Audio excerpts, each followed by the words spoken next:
على جنب. اوكي. Okay, setting up your meeting on Facebook Live. Now it's setting up. Tariq, get ready. It's setting up the meeting on Facebook Live. Okay. You can speak up. What do you need? No, but yeah, I'll do that on the PowerPoint. So, guys, it should be live. Tariq? Yes, it is live. Can you see us? What? Confirming we are live on Thawra TV already on Facebook. Okay, great. So بس مبين السكرين وانت بس انا ما هي انا ومين؟ ايوه عم يطلع الصوت. Okay, does Salam show up too? Hey, بس live. انا ودينا لانه Okay, so everybody shows up. Okay, cool. And we have 116 are watching us. يعني كسرت انه نحن بعدنا 10 استاذ طارق. كريم فينجا. سوري بعتذر. فيكم تحكوا شيء للناس خبرينا شيء قبل اسمعي. We will be صرتوا ميوت delay. بيسمعوا علينا العالم هلا. طارق, who do you see on the screen? Do you see us or do you see the slide? I can show you. The slide. عم بس بين السلايد وبالكورنر مبين دينا. اوكي جريت. طب وقت نشيل خلينا نجرب نشيل السلايد وسام. هلا مبين انت لانك انت عم تحكي مبين انت. وسام اذا شلنا السلايد اوكي هيك شو بتشوف طارق؟ هلا راح السلايد. بعد ما راحت السلايد عن الثورة تي في ديلي فريد. ايه في ديلي قوي. there is delay. هلا you're on the screen full screen. طارق مهم الصوت تبع ثورة تي في ما يبين هون لانه عم بيطلع بالصدى. عم بيطلع انا فاتح my microphone. انا هلا I'm gonna mute myself مشان you're hearing it from my other screen. كثير ديلي عم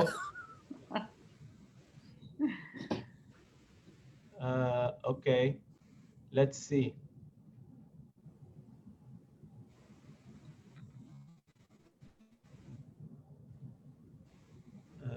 Let's see who else is. Dina, are you monitoring all participants? ايه عم بتطلع. Excellent. Thank you. Everybody's been doing an awesome job, by the way. Just a small word of thanks for everybody. And Anjad, so working so hard, and everybody's doing such a great job. Thank you.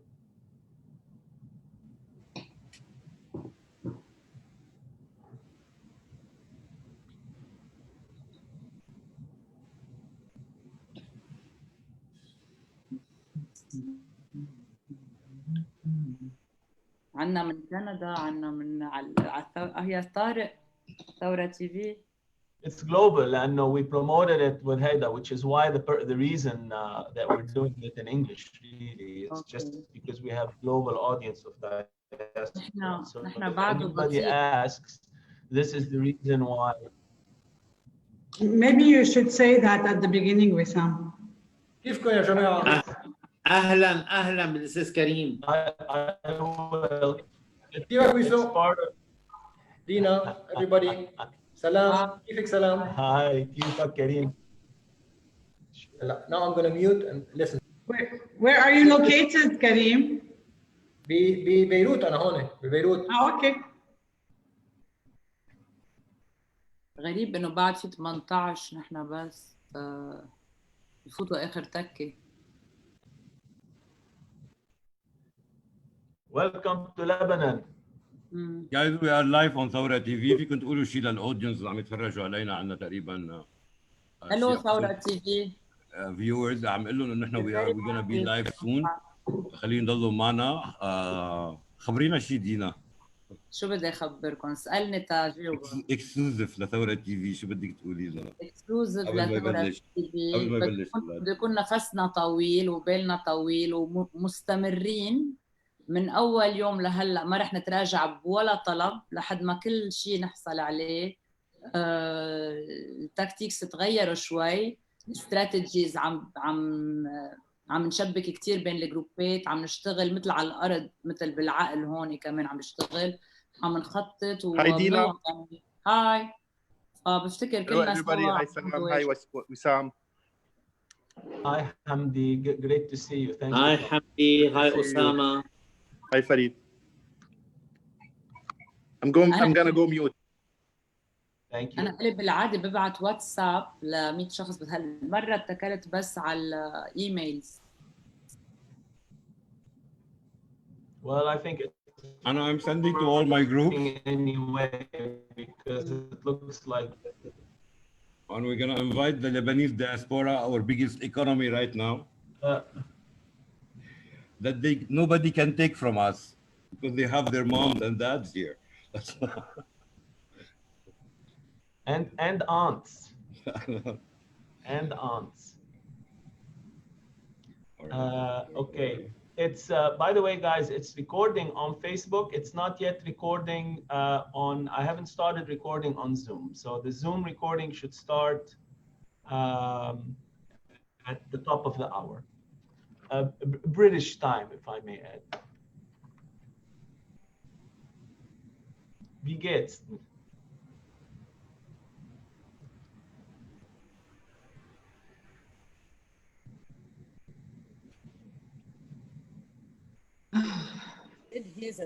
Wie geht's?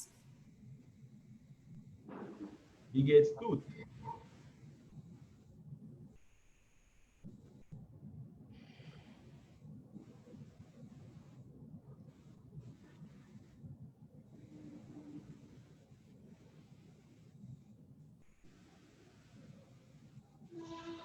Dina, at the top of the hour, do you want to start sharp?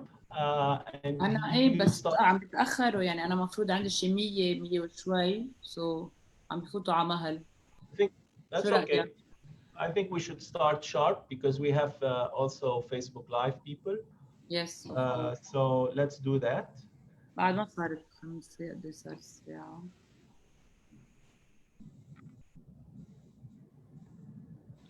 It's only fair for those who joined on time, basically. Is it 5? 2 minutes and we start.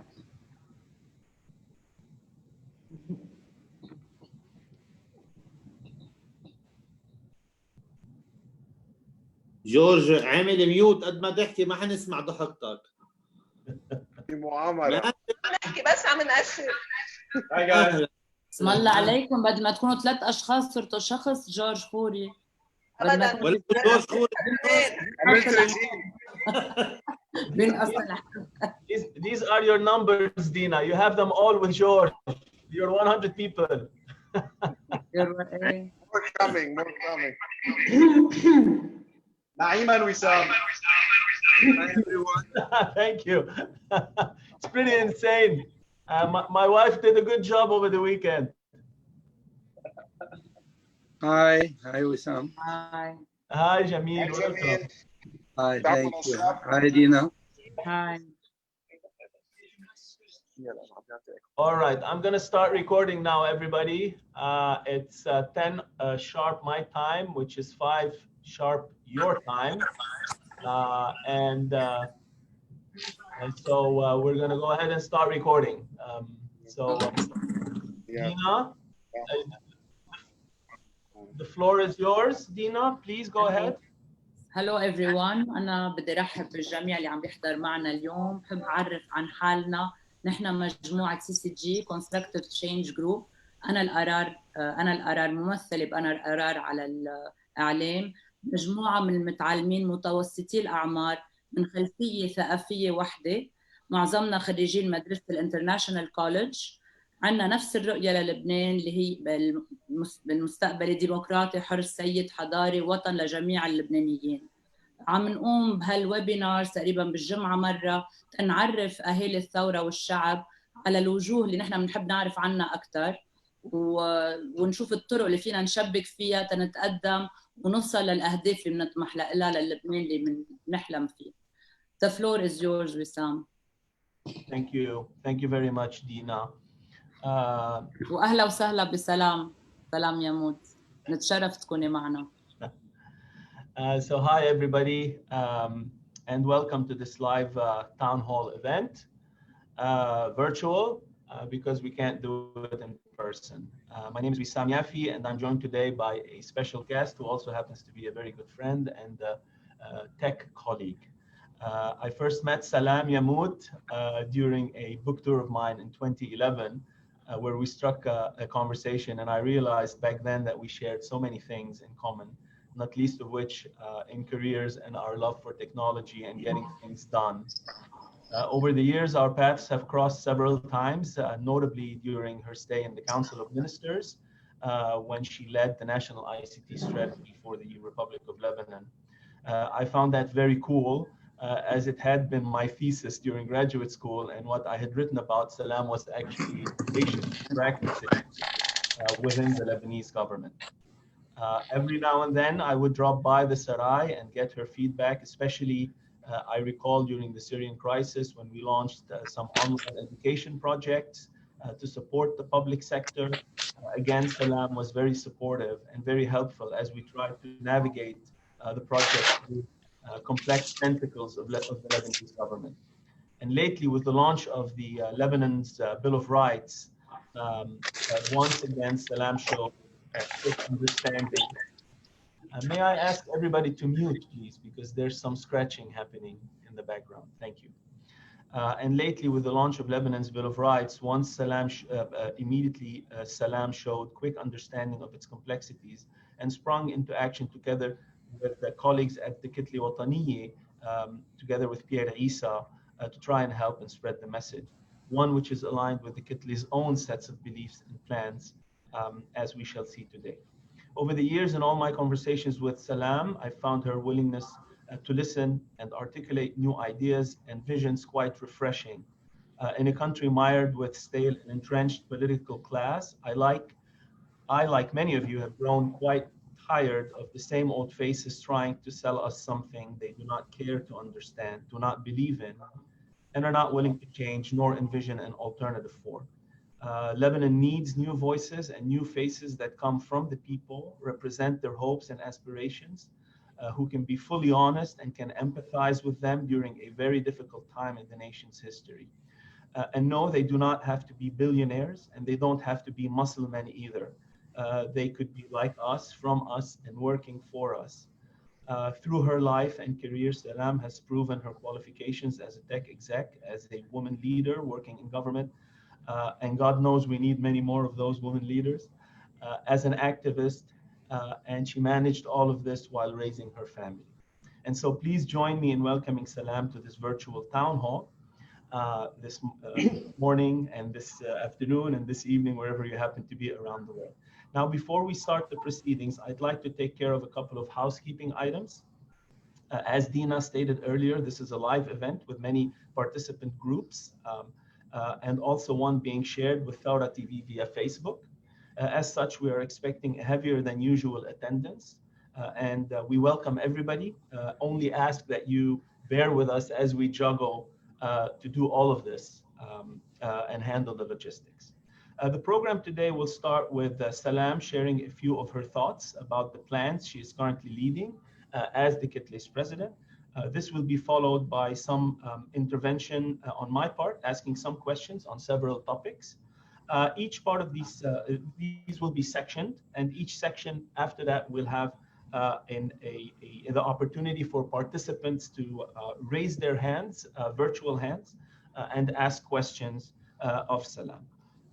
So please make sure you do so via Zoom.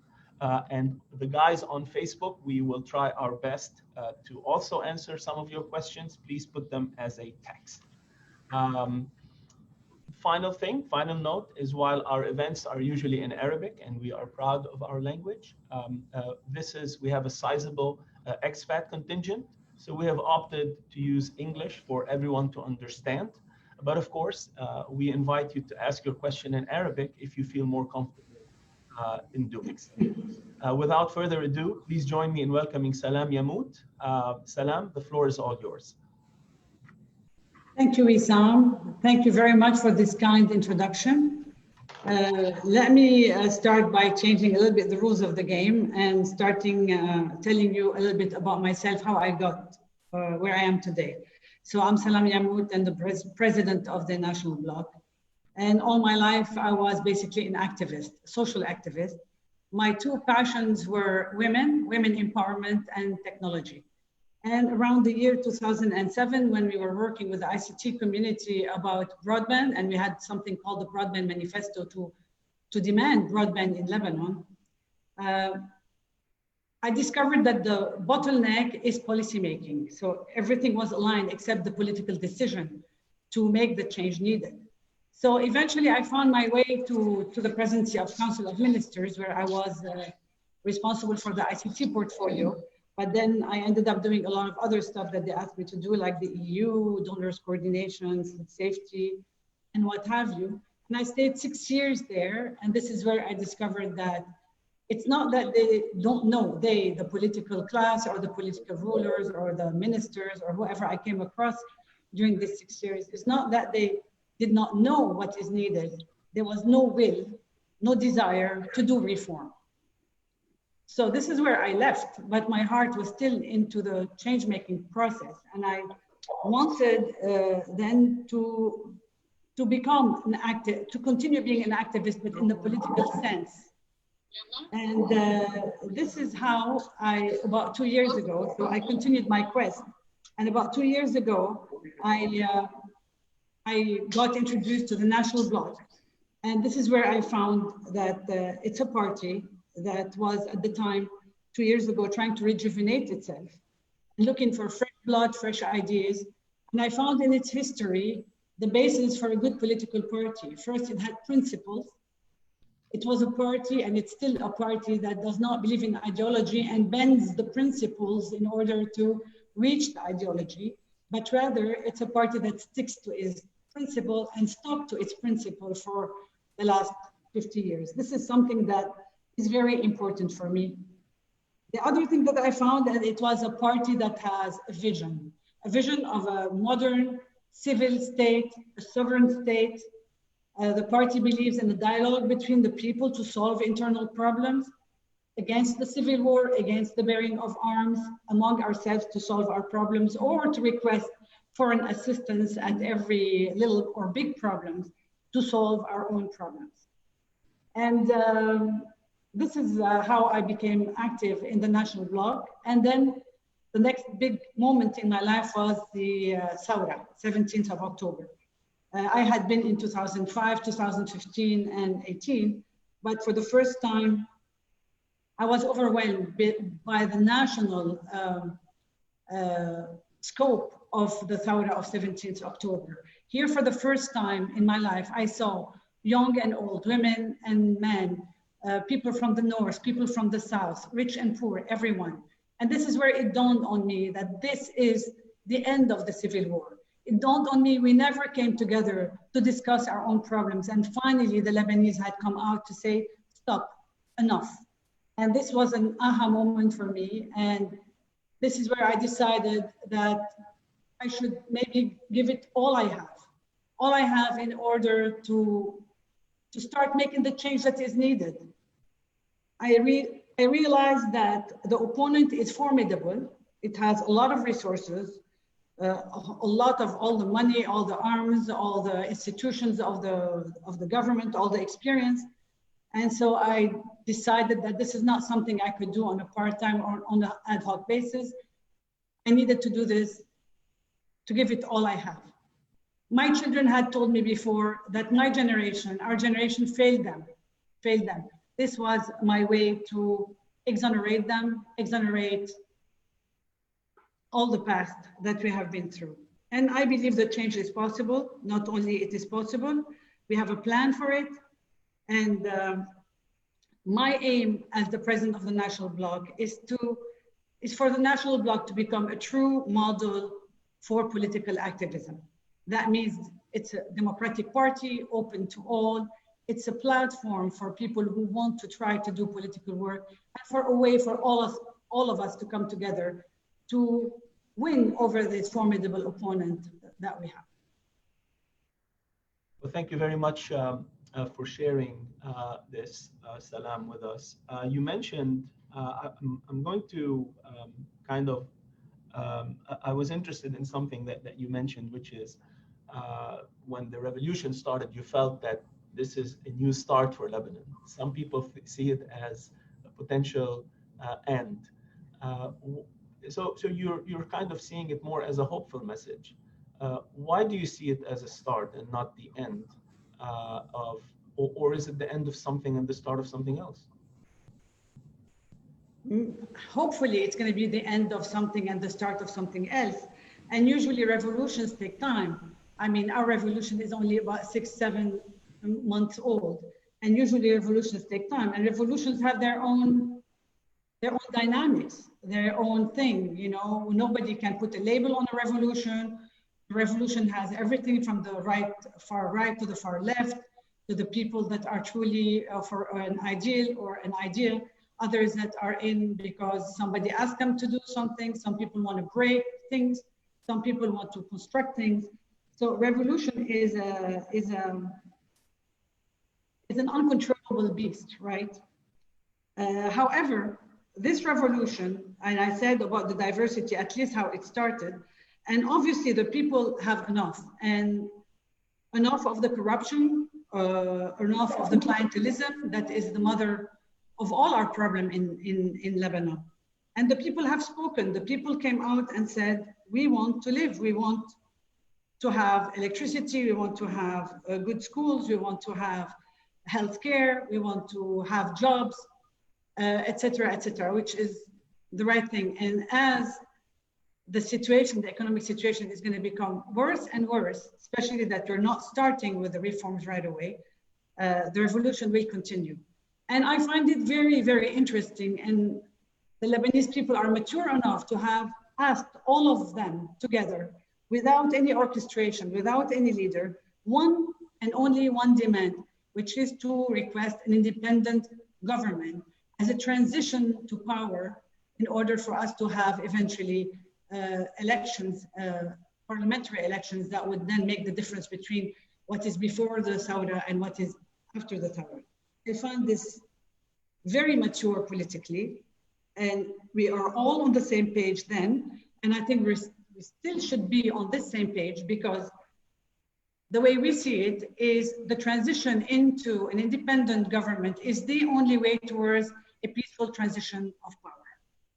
So, right? So there might be other ways, but this one is the best way, and that allows us to gain time.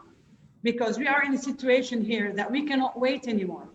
Reforms should have started 20 years ago, 30 years ago.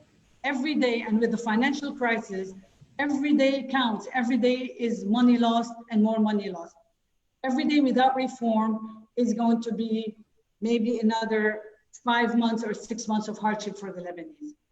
So I join my voice about the demand for a true independent government to lead the transition. So how would you define independent? And why do you think the incumbents would be willing to give up their current power that they perhaps enjoy in the presidency and the parliament in order to for such independence? What are the dynamics that are happening for such independence to come into power? And how would you define independence to begin with? Independent is government that is not put by the six political parties, the club, that have been for 30 years, sometimes fighting with each other, but all the time coming together in everything that is important. This club does not believe in democracy as we know it, where there's a majority and an opposition in the minority, and where there is an accountability and democratic process and transparency and accountability and all the basic stuff of any democracy. This did not exist. They're doing this بداية الحكومة الوحدة الوطنية, that means they all rule at the same time. But we are no fools, we are not naive. No incumbent would like to give up power just like that. But the proposition of the Thawra to the political parties in charge is, look, it's a win-win situation. First, you must admit that you're responsible for what happened for the last 30 years. To me, it is not acceptable anymore that everybody puts the blame on somebody else or on an idea. We didn't do this because the regional powers, we didn't do this because United States, because Iran, because all of these things. I think we are able to build a country and fight Israel, at least, you know. And the proposition of the Thawra was like, guys, and it was a very smart move, because if they truly put an independent government in place, if that independent government would have done something, they could have said, look, they succeeded because we let them. And if that independent government did not do anything, they could say, look, you cannot do it without us. But this is not the road they chose yet. And we're hoping that I don't know if something on the economy level so disastrous is going to arrive that is going to make them change their mind, like the bad economic situation and more people going down the streets, and it's going to be maybe unbearable and unmanageable for them.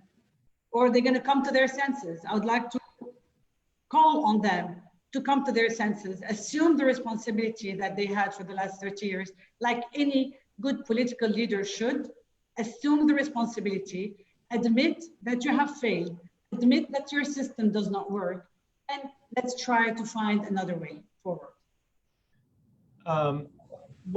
So I guess it's a fairly easy target to attack the incumbents, and many in the revolution are clearly doing that. One question that a lot of people have with respect to the revolution is, why has it been more difficult for the revolution to create a united front? Wouldn't that make the revolution much stronger in facing these entrenched incumbents and present a more comprehensive case to the Lebanese people and the international community, or the donor community, as you will? This is a very good question, Wissam.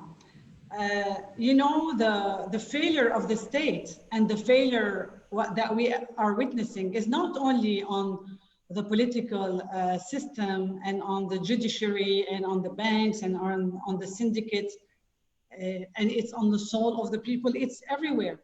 The failure, this total failure, also is to the opposition. So there is no opposition in place that could have naturally taken a leading role in the revolution. There is nothing. So the people came together, and the people have come together quite nicely, I would say. And here I might disagree with the people that say that we don't talk to each other, or we're like, we have 700 heads. No, all of us together came up with one slogan, which is the independent government, which is a lot. It is a lot, okay? And there was several levels of coordination. So the coordination between the Thawra people and the groups and the forces was happening, and it's happening on an everyday basis. I've witnessed it, and it's working quite fine for organizing manifestations, or doing common papers together on several topics, from the financial crisis to the Eurobond, on the new law for the elections. And I must say that groups as diverse from the extreme right to the extreme left, and the center too, have come together to come up with these papers. So coordination is happening, and we are learning to work with each other, which we have never done in the past. And then this is the first level of coordination. And the second level of coalitions is the political coalition. This is something my party believes that is a necessity for the next step. We need to have a strong political coalition that is an opposition. So there are parties that are not in power, that have the common ideas of the 17th of October. They call it the Ruhiyyat 17 Tishrin. Okay, these people should come together in a political coalition to do the opposition. Without opposition, there is no democracy. And this is the second step. And I might say that we are also working on this, and at least the big titles for such political coalitions have become clear. They are a civil state, a common vision for a civil state, يعني دولة مدنية, the rule of law state, يعني دولة القانون, the need for social safety nets as soon as possible, especially that we all see that the economic situation is going to go bad. Or we have the big title of resistance and the arms and all of these questions together. And finally, the liberal economy. So the big titles are already there. And not only we have big titles for the political مشروع السياسي البديل, if you want, but there's also the titles of what needs to be done in the next 18 months. يعني we have the political vision, the political program, but we have also the policy program, which are only four things that need to happen as soon as possible. One is to put an end to the financial crisis. Again, the social safety nets. We think that as soon as possible, poverty and healthcare should be made mandatory as We'll cover some of this in a minute under the topic of economic. So let me jump. So let me just recapitulate. So we have the coordination on the ground. This is happening, has been happening. It's good. The political coalition, that's the next level of coordination. And of course, eventually we're going to have an electoral coalition also work that is different from any political coalition or any coordination on the ground. In a recent interview that I heard you make, you stated that the type of support that such a coalition, or at least the spirit of the 17th of October represents, from some polling, I don't know the source of the polling, you stated that the support is very high in the population, bordering on the 70%. If the incumbents are not willing to give up power to independents, notwithstanding this level of popular support, would, in your opinion, different parties within the revolution be willing to accept a national unity, or is there some disadvantages to joining some kind of this that you call this creative mechanism of never solving or attempting to solve never solvable problems with these national coalition governments? Would the revolution be inclined to join such a national unity government or not? I cannot speak for the revolution. Nobody can speak for the revolution itself. I can speak for the national bloc. I don't think this is going to be possible. But again, the 70% people that you talked about are people that are willing, that support the Thawra and willing to maybe to vote against their usual political leader, but it doesn't mean that they will, right? There are things that the political coalition needs to do in order to prove itself and to become a credible alternative. And this is what we're working on very, very hard. So let's see what the elections results are, because here it's a people's game, Wissam. It's a people's game, and the more and more I do this politics, that I realize that the first big barrage or the barrier is our own minds, is our own belief that change is possible, that a civil state is possible, a civil state that would protect all of us, but at the same time give us the civil liberties that we need to pray, to be religious, and all of that. So there has to be this click in the mentality of the people between a civil contract, a social contract between these tawa'if, between these sects, into a social contract between the people and their state. A friend of mine who's very young, studying political science, once explained to me, she said, even in Europe or all the democracies, first you believe in God to solve your problem, and then you believe in the feudal lord to solve your problem, and then you find out that nobody is doing anything for you. So this is where democracy starts, when you start trusting each other. The people need to trust each other in order to build a democracy. And this is what we have to aim for, because it's going to start and end with the will of the people, with how we see our country, how we want our country to be in a year, 2 years, and hopefully for a long time to come. So the last question I'd like to pose in this section to you, and then I'd like to see how we can open it up to questions. I think we have a couple of questions here. The last question is, many political leaders, some would argue, from independence, 1943 until the day, there have been some good leaders that have come to the country, and yet the system in and of itself has kind of grinded them or their parties down. What would the revolution or these independents, if you prefer to use the term, do that's different? You highlighted some of it at this moment, a couple of moments ago, which is like the responsibility or the social contract that basically the people would have to have kind of a self-dependence, so to speak.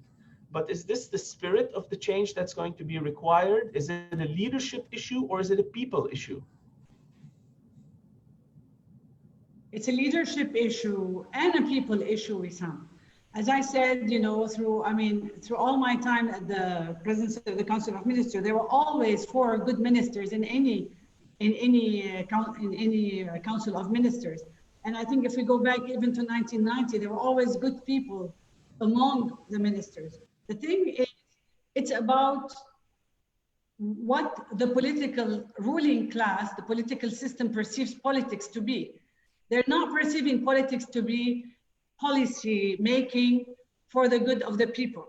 Okay, the مصلحة لبنان, the إدارة شؤون الناس, the things like that. They are perceiving politics to be a mean for them. They're running a country without a vision, without a plan, without a budget, and without KPI. Or let me say that correctly. They have one KPI, is how much money and interest they get from being in power. So the whole political game was based on 2 things. One, I get public money by clientelism in order to serve my political aims, my parliamentary elections gain. And this is how we ended up with 330,000 people on the payroll of the government. And the other way is to do contracts. So when you do contracts, it doesn't matter who's going to maintain the road or who's going to maintain or operate. The important thing is to get a contract in as obscure ways as possible, as hidden under the table as possible, in order to get a cut, right? This is how they operate. I don't know if I answered your question, but. So basically what you're stating is that it's a monster that feeds itself, which is essentially the leaders are kind of doling out favors from the government in order to bring supporters, and the supporters rely on these leaders. And so in a way, if I'm hearing you correctly, a new class of leaders needs to break that vicious cycle? Yes, a new class of leaders, yes. A new class of leaders, people who are interested in the good of everyone, يعني مصلحة عامة, and not individual gains.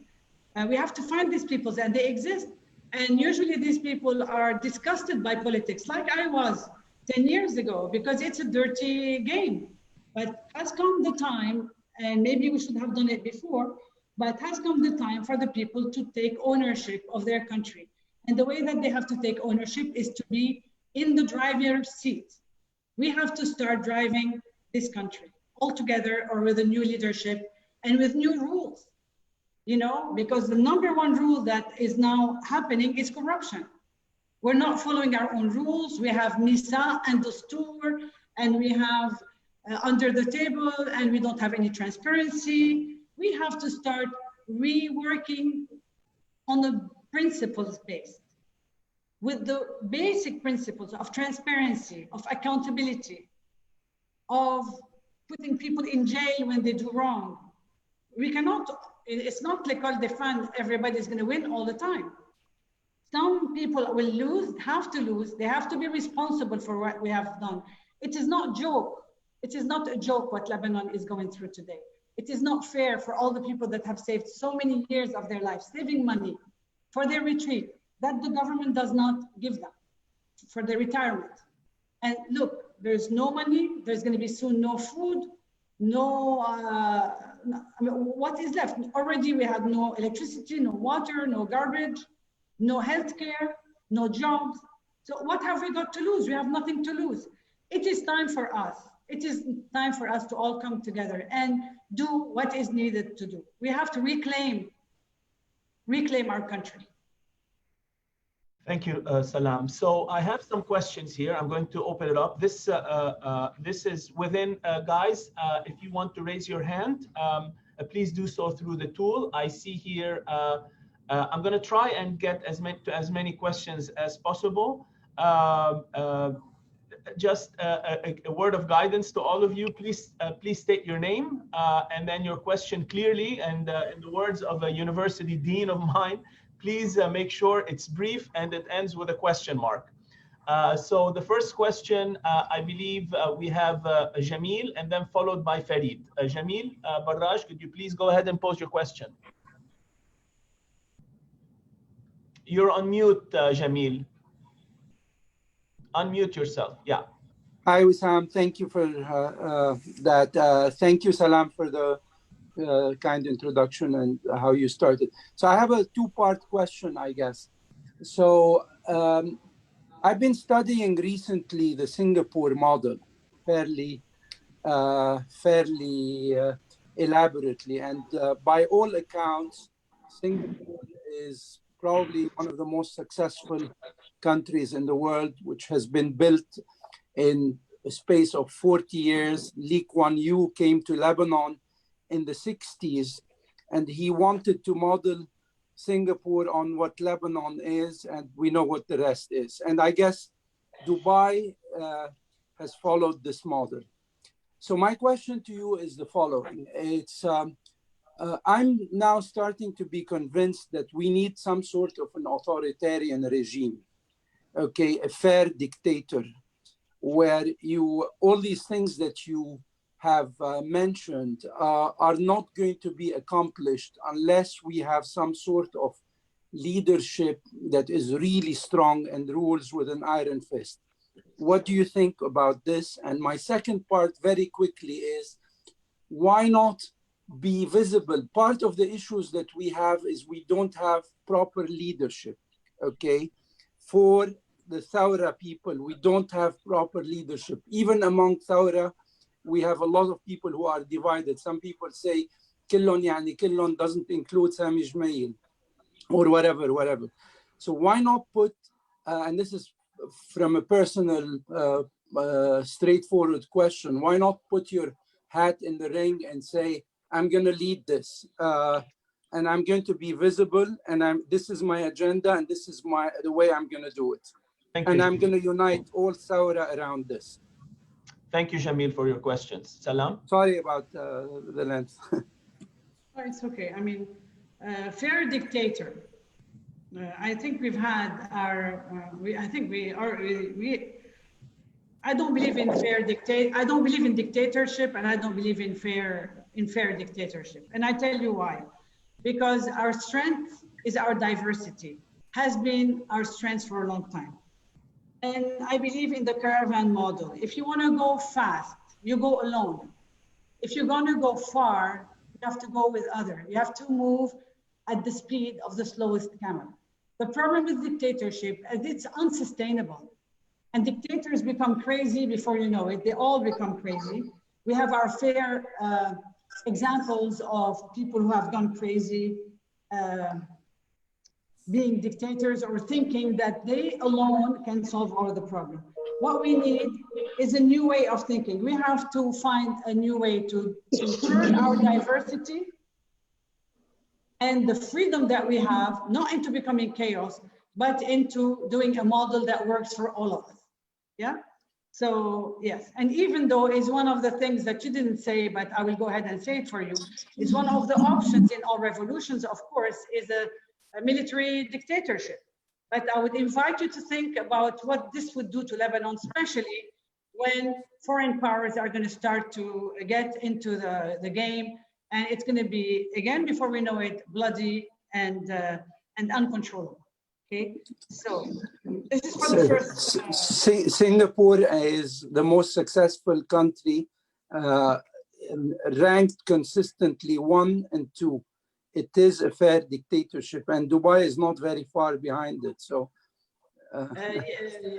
yes, but I mean, let's not. I mean, as you said yourself, Singapore and Dubai, they're what, 1973 and 1960, right? So I'm not. I mean, in the age of countries, we don't look at 40, 50 years. We look at 100, 200 years. These So, are miraculous I myself went to Singapore.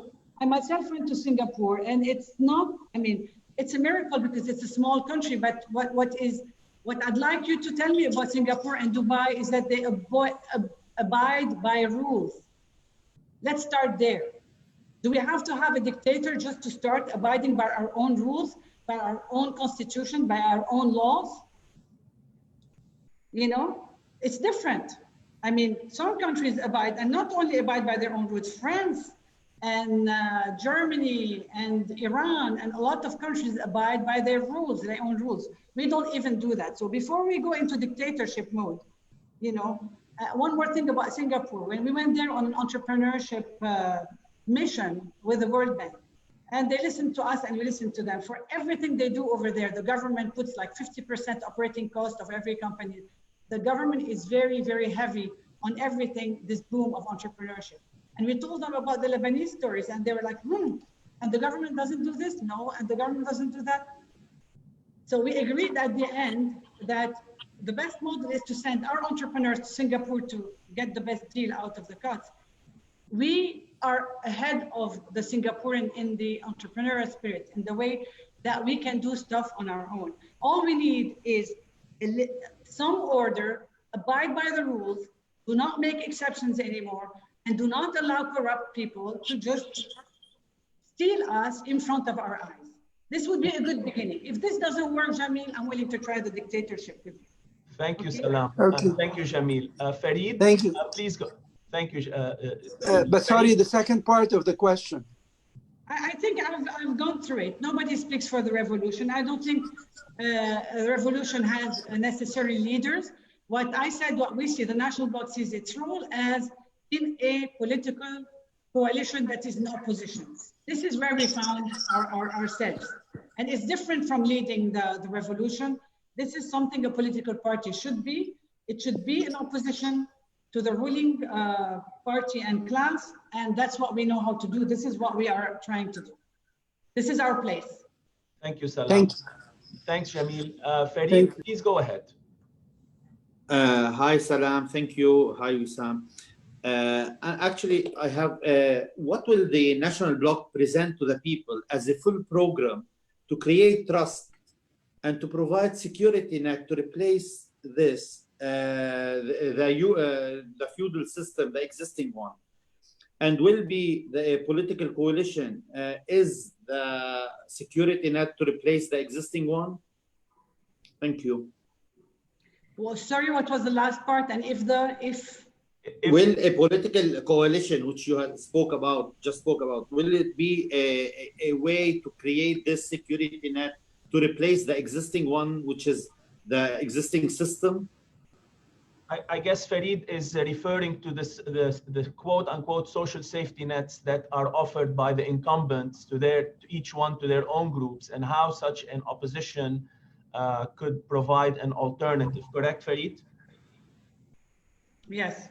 Yes, okay, exactly. So the National Bloc offers to the people a new model for political activism, a democratic one that is bottom up, and it presents a vision for Lebanon, a program made out of 101 policy actions and principles. This is what a political party can do. And also we're providing tools. We have lots of tools, especially for the involvement of the youth in a non-political, non-kitli. They don't have to be as part of the National Bloc in order to start trying for themselves what it means to be politically active through a now separate platform called Af'al. It's based on a snowflake model, and it's totally decentralized, open, inclusive, and community driven. This is what we do. Now for the security safety nets, we are hoping that this is not going to wait for the National Bloc to be in power. We are calling for safety nets, social safety nets, to be in place as soon as possible. As you heard a lot, Lebanon is in a lot of debt, and we've already accumulated about, depending on the numbers, $60 to $80 billion we're in the hole.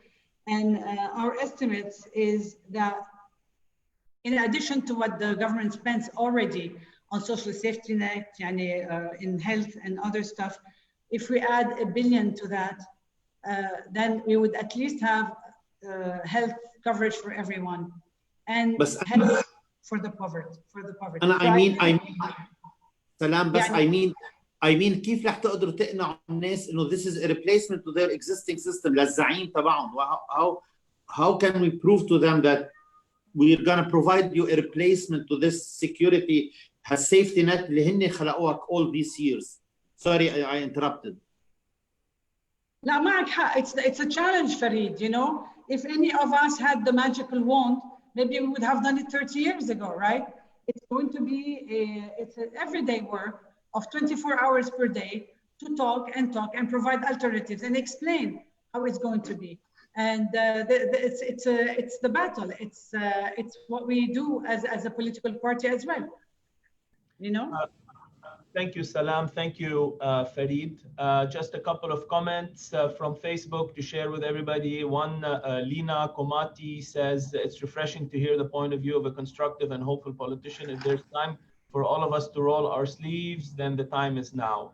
Viv Yesbek says, the Saura people, some Saura people are in prison. What have you done for them? Also, any ground leaders following their matters up? We can cover this when we get to the judiciary, but I wanted to give you a chance to answer the question now. Do you know of any efforts by some of the revolution groups to support some of those that are being imprisoned because of their protestation? Yes, it's a very good point. Of course, we are against what is happening. It's one of the tools the political ruling class is using against the Saura. There are many in their toolbox. One of them is scare us all the time about another civil war that's going to break up and more bloodshed on the ground. And another tool is to imprison the young people under the and not respecting the freedom of speech and stuff like that. There's a cell of lawyers that is working through the Saura and is providing help to these people and to the people that are in jail. And we totally support this. And we also are against the way that they are using the system. They're not following their own laws even to put these people and to interrogate. It should be under civil rules, under civil law, that they should make the complaints against this youth, these honorable youth. What is happening instead is that they're giving them to secret services, mabahis, aman dawli, which is really unconstitutional. And as I said, there's a bunch of lawyers who are working together in order to help them, to help the people. Thank you for that. Judy Makhoul is our next question. Could you please unmute yourself and pose your question to Salam? Good afternoon. Yes, Judy Makhoul. Thank you very much for this very, very interesting webinar so far. To be a little bit more practical, the bigger title of the Higher Council of Judges, Majlis al-Qada al-A'la, what role could it have, if any, and could that be a practical starting point to start taking some corrupt individuals to where they should be, and maybe then should that be a good starting point for people to regain trust in some sort of aspect of this whole system? Would that be a good way of doing it, and what needs to be done? Thank you very much. Thank you, Judy. Salam? Yes, thank you, Judy, for this important question. And of course, you touch on 2 points. First, the independence of the judiciary. And here we consider it to be one of the mother of all battles, because we have to start at a point, and we strongly oppose the fact that the Council of Ministers has a say in the way that the judiciary are doing their own appointments. We think that reform starts there, even if the first attempt that they've done is not perfect, but it's not up to us or to the Council of Ministers to decide to mingle in the affairs of the judiciary. So independence of the judiciary is very important, and we are against the mingling in the internal affairs of the Hayat Qada. Now, or the appointment of them. Now, we can start putting people in jail today. We have the laws. The laws are not perfect, but we have the Min Ayna Laka Haza, the law that was passed by Remo Edde about 1951, I believe. We already have the tools between this law and between the لجنة مكافحة تبييض الأموال in Central Bank and the Attorney General. He is the guy.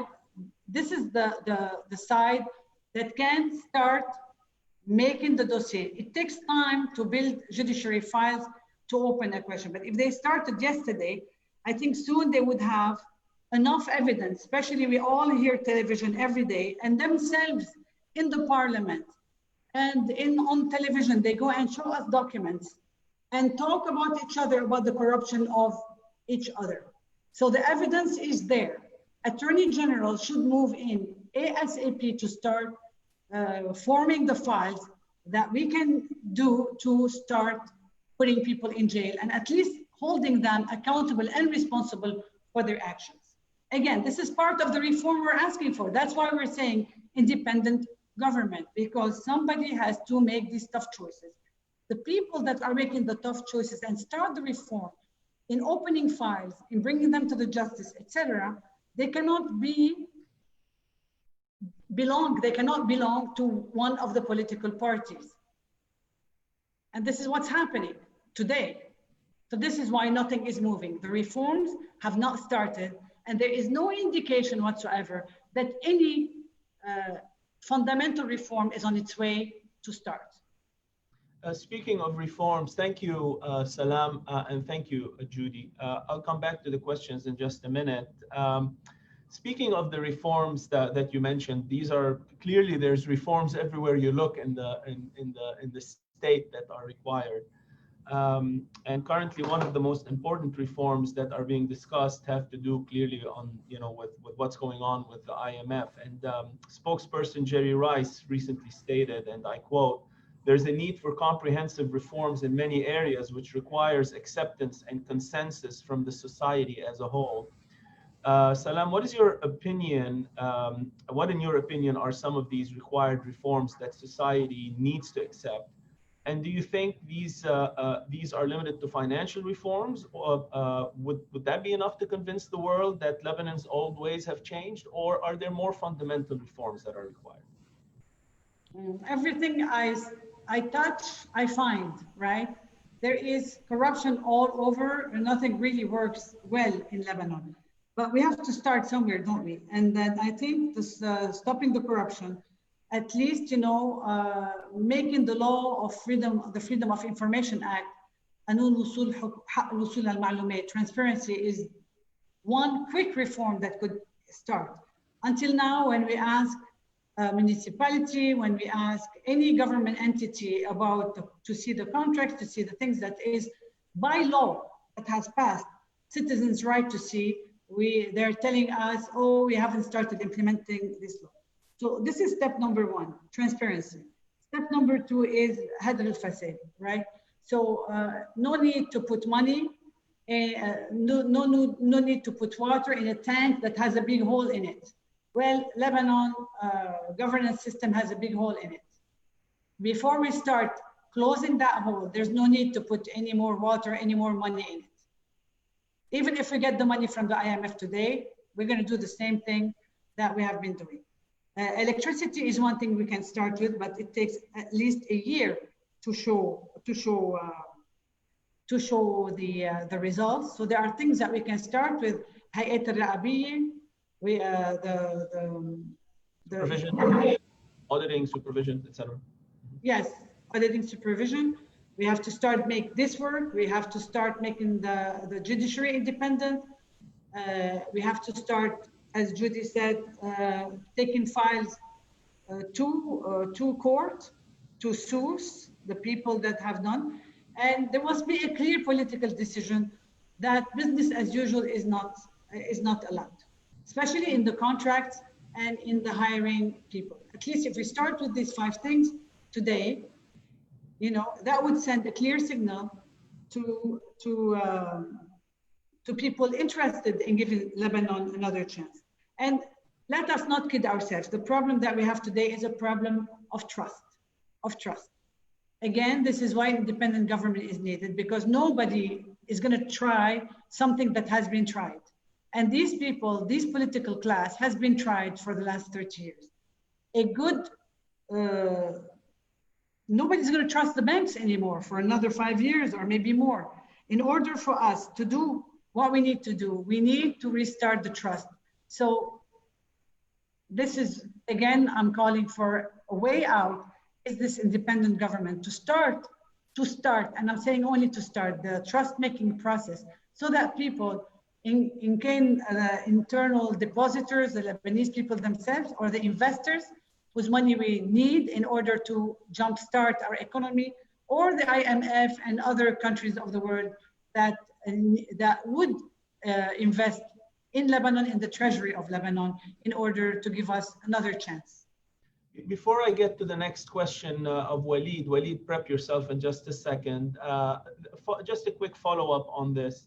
A lot of people have tried to or to make the revolution seem beholden to this or that, and clearly they failed because it's not. This said, isn't it important in some way or another for some of the potential donor or nations to understand some of the thought process going behind, or that the Thawra is involved in? Do you think they have that? Have your group met with the IMFs of this world, the World Banks, the multilaterals, in order to discuss the level of reforms that many Lebanese, including clearly yourself, believe in and think that are necessary before further commitments are made by the people and with further debt? We have sent a letter to all the World Bank and all the Jihat al-Maniha, the donor countries, explaining to them that no need to put money in a tank that has a big hole in it. We're asking them not to give any money before reform starts. Not that somebody tells them we're going to start reform, but for the reforms to actually start. This is what we have done. But we have not gone into the meetings, the closed meeting or open meeting, whatever meetings with the IMF in order to negotiate this further. Okay. Walid, I would like you to go ahead and pose your question. بعرف وليد أنه كتبته بالعربي، بتفضل اقرأ أنا بالعربي ولا بتفضل أنت تعرض سؤالك على يلي بتريد؟ لا تفضل بالعربي أو بالإنجليزي اللي بيريحك. I know أنت مطلق بالعربي. أنا بفضل بالعربي لأن أنا إنجليزيتي ما كتير قوية. تفضل. Go ahead please. Thank you. ست سلام.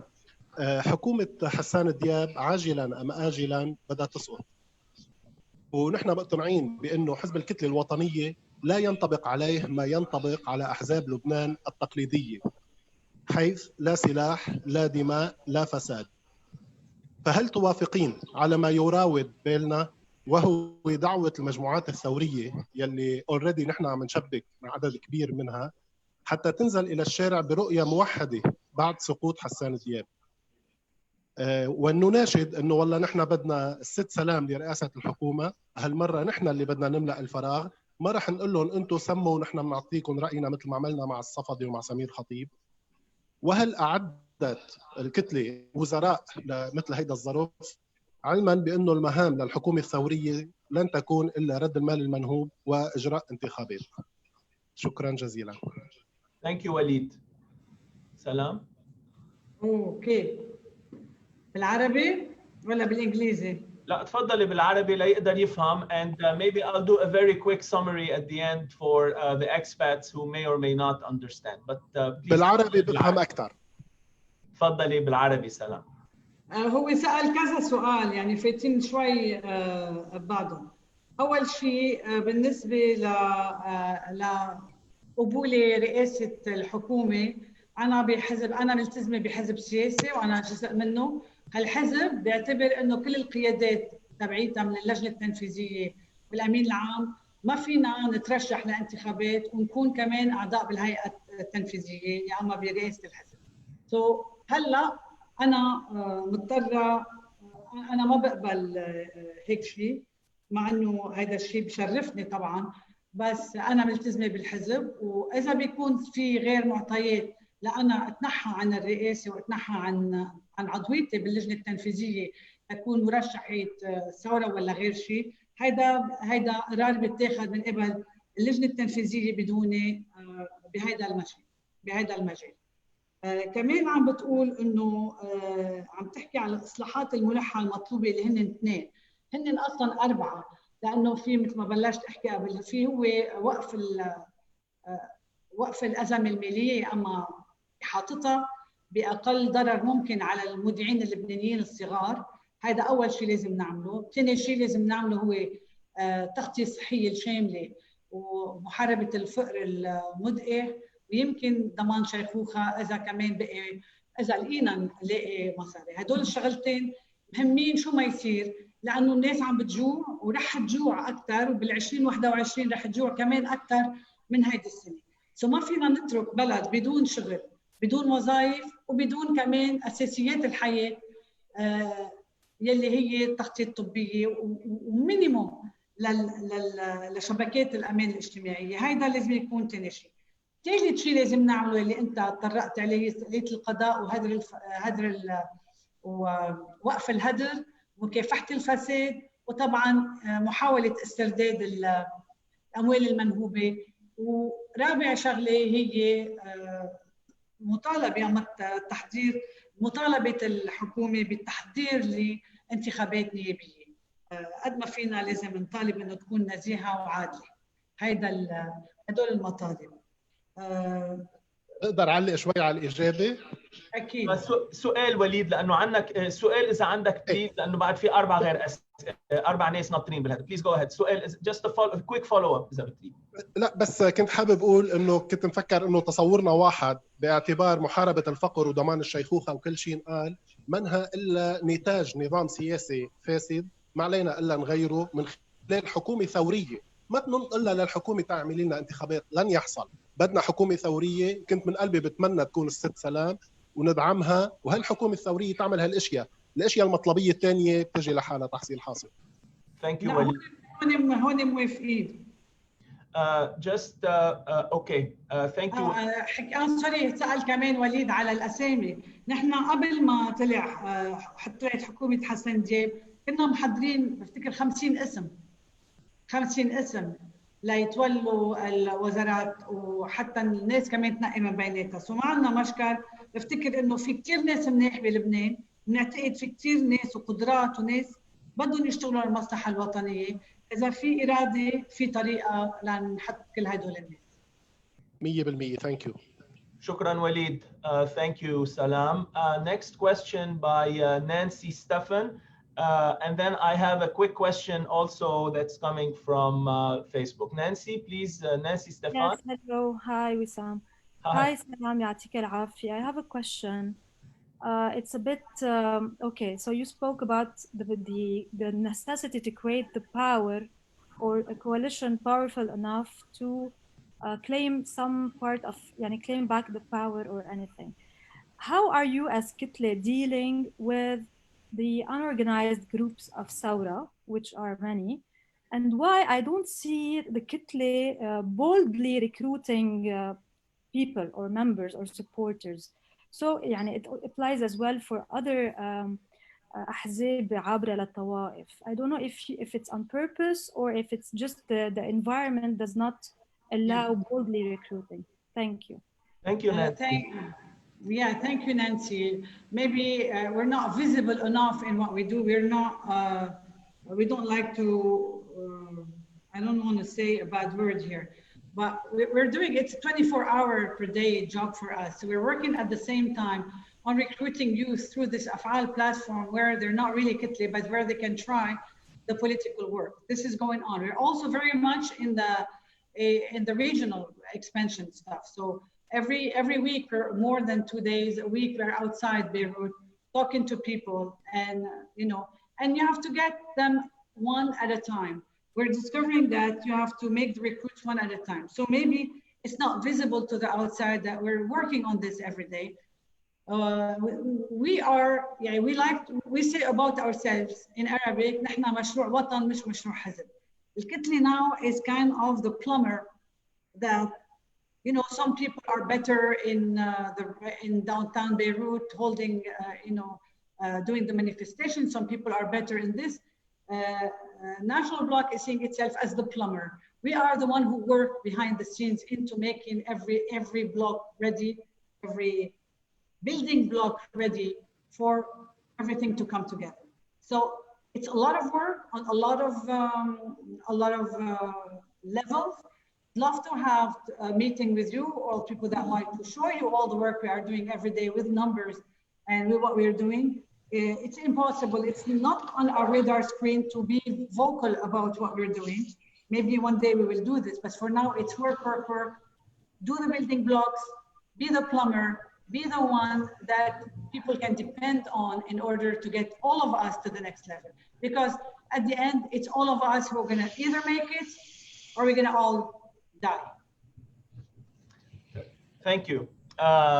Thanks, Nancy. So please make sure you reach out for some recruitment strategies to Kitli and to Salam. I'm going to come back to the questions. And by the way, we need your help, Nancy. I know how activist you are and how involved you are. So, with pleasure, anytime. Thank you. Okay. So I'm going to pause. I have Rabia and Nicola on hold for questions. Just hold on a couple of minutes. I do have a couple of things coming also. One question I do have for you, Salam, that is an extension of what Nancy just stated, which is how far is the reach, in your opinion? Clearly, the protests have been national and even in areas that are very untraditional in terms of being known as being protesting. Some of them even belonging or to the, if we can call it, the hinterland of the incumbents. But the question I want to pose is, in your mind, the reach of the revolution's support, is it localized, is it regionalized, or is it really national at this point? And that's kind of an extension of what Nancy was trying to allude to. So could you answer this, and then I have a follow-up on this, please. We saw in 17th of October, it's a national revolution. It's a national, everybody, as I said before, came down to the street. Now, it's unfair, I think, first to believe that the revolution is a person or a moral entity that has a head, legs, and arms, and unified leadership, etc. And it's unfair also to say that the revolution, the KPI, is a number of people in the streets. So we've been through a lot of metamorphoses. Usually people come down to the street when something bad happens to them, when the dollar gets up, or when there's no more gasoline, or when the WhatsApp tax was put, and eventually the government is going to do more stupid stuff that's going to let people go down in massive numbers to the street. It's unfair to just say the KPI of the revolution is a number of people in the street. I wish we had a meter to measure what's in people's hearts. You know, the Lebanese person is broken. The Lebanese person had enough. I don't know anybody from all my friends all around the world that has gone in as much trouble, in as much hardship as the Lebanese people. How do I measure this? And I know the people, even though if they don't go down to the Sawra, to the street, they have been broken, that if they see the light at the end of the tunnel, they know that they cannot continue as before. How do I measure this?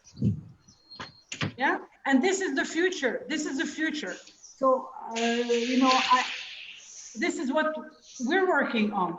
We're working with the people, everyone, in their villages, everywhere. And I'm telling you, people are not happy, and they know they're going into more and more hardship, and nobody is going to take care of them. So how do you convince these people that a leap of faith? George Khoury, please, can you mute yourself? Yeah. George, can you please mute yourself? There's a lot of noise coming from your background. Thank you. Go ahead, Salam. So what remains to be done, and this is something all of us, each one of us can do at their own level. How do you convince people that it takes a leap of faith to leave this old social contract between the sects and go to a social contract with the state? How do you get these people to have a leap of faith, to believe it is possible to have a state that cares for everyone? And when I have to go to the hospital, there is a process, there's a law that allows me to go to the hospital, and not to go to a minister's office and kiss his feet and his hands in order for my mother to get a bed at the hospital. It's a leap of faith. And all of us have to work together in order to broadcast this message. Because people are broken, they believe the system doesn't work, they know the system doesn't work, but they haven't yet looked to the other side to do that step. So the leap of faith, Salam, what's on the other side of the embankment, in your opinion? Is it a stronger state? Is it a state that believes in its citizens? Is it on the other side of that leap of faith? Where are people going to be jumping towards? No, they need to jump to another political system where it's a civil state, it's a rule of law state, it's a sovereign state, and it's a resistance state, and it's a liberal economy state. This is what we want. We can go into the detail of each one of them, and if you want, or if your guests want. Great. I'm going to move to Rabia Matar. I know Rabia is probably going to ask something more along the lines of economics because he is an economist. But go ahead, Rabia. Please go ahead with your question. No, for a change, I'm going to stick to politics. Please ask me about economics. It's coming. The section is coming. Go ahead, Rabia. Good to have you, Salam. Just to follow up, I was going to ask a totally different question, but on the leap of faith, they say people don't go to war unless they realize what they have to gain more than they have to lose. And I think this is where the revolution, our uprising, is failing to present. But anyway, this is just thinking loudly with you. I'm going to take you back to the Thawra groups, and because I'm really still not satisfied and worried about the next step further. What is really in your assessment, and I know that you and I and many people on this gathering today been on the ground from day one, what is really stopping us from forming a coalition, a political coalition that coordinates the work and ultimately goes to become Jabhat Mu'arada? The second question is the Arm of Hezbollah. Now, this is still a divisive element within the different Thawra groups. And we saw this in the last, on the 6th of June, when some groups of the Thawra raised the issue of Slah Hezbollah. Now, we all know that Hezbollah is the big white elephant in the room. And this is a divisive question. I would like to hear your opinion as a party on delaying this issue in terms of delaying the issue of Slah Hezbollah to disarm Hezbollah, because we have so many other problems that are much more urgent. And this becomes a problem that will be tackled once we achieve a change in power, a rule of law, etc. Or it's not feasible with Hezbollah being armed. Thank you, Rabia. Salam? Okay. So two things, our position about Hezbollah is first, and secondly, about why the revolution did not or does not want to talk about this. So the National Bloc Party is against duality of arms in any time or space or time. So we are against the duality of the arms. We believe that all arms should be under the Lebanese armed forces in any state that is a state. Okay, so this is this is our position. Now, we also understand that the arms of Hezbollah is a national problem. It divides Lebanese people among themselves. And it is a true problem because it is important for a lot of people. And it's a very divisive question. And that we believe the way to solve this question is through national dialogue, especially that we are Lebanese and they are Lebanese. We have to find a way to either convince them or us or them convince us, right? It's a national dialogue at the level of the whole state that has to take place. And this is the only way for us to solve problems through dialogue.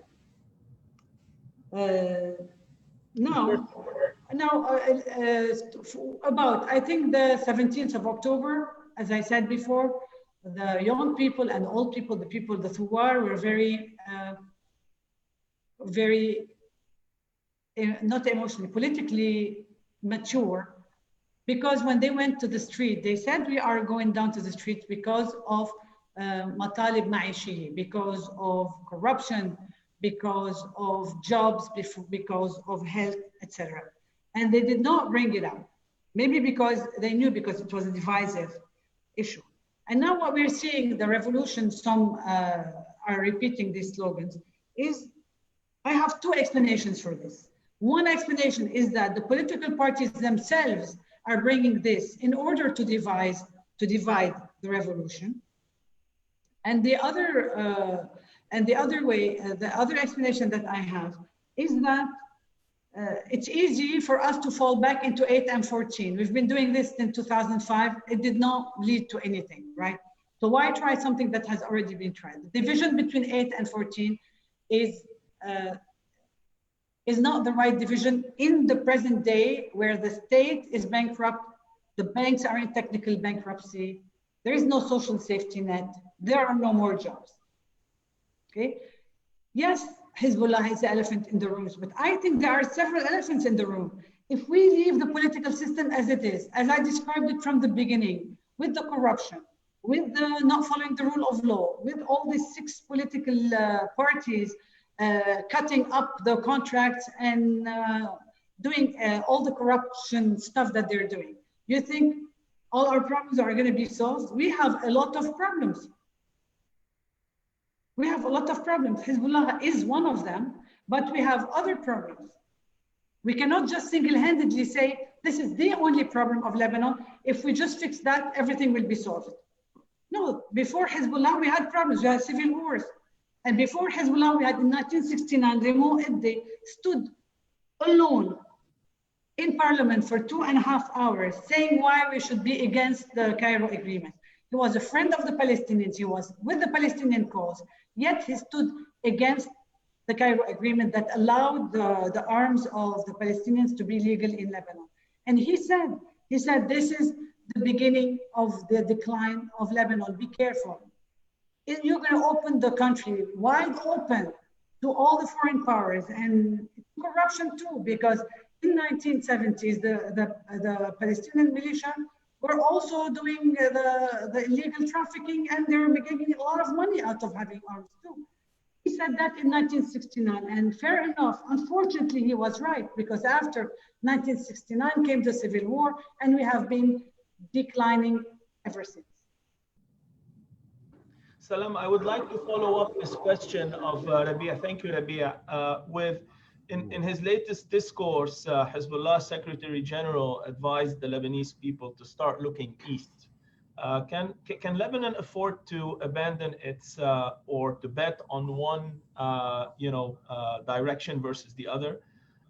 Is there a way for Lebanon to entertain a strategy based on strategic equilibrium that doesn't alienate any of its internal communities? And how would you convince the international community of such a need if you believe in such an equilibrium? I believe it is what is needed for Lebanon to be neutral plus, whatever. There is no need for Lebanon to have enemies more than we already have Israel as our #1 enemy. And then I think it's good enough if all of us decide that this is the enemy and let's see what we can do to be better than this enemy. And by the way, here, there are other ways that we can fight. Besides arms, we can be better in science, we can be better in engineering, we can be better in IT, etc. But I'm not going to go there. Let me respond to the going east stuff. So for people who know how China operates, basically, China gives projects, gives money to do infrastructure projects of what it finds strategic needs, ports, major highways, etc. And it asks to be reimbursed in US dollars, right? So what we're saying, if I understand correctly, when he said, look east, he was looking for China to be, instead of said, as an infrastructure project, and because China would not give money to the treasury. Today, we are in a situation where we need some money to the treasury. The only side that can give money to the treasury is the IMF as we know it today. I hope some other generous mind is going to give money without any conditions to the Lebanese treasury, but today, the only choice available on the table to put cash in the treasury of Lebanon is the IMF. But also, I want to say a little bit more about this looking east. So what is he suggesting? He's suggesting that we give all the infrastructure project to China. But I think one of the biggest problems that Lebanon did is to give these contracts بالتراضي. That means there was no open procurement process, open and transparent, in order to give contracts. We know that the CDR gave, for 30 years of its existence, all the contracts to 14 companies in 30 years. Okay, and then we hear every day about this deal, about the garbage, this deal.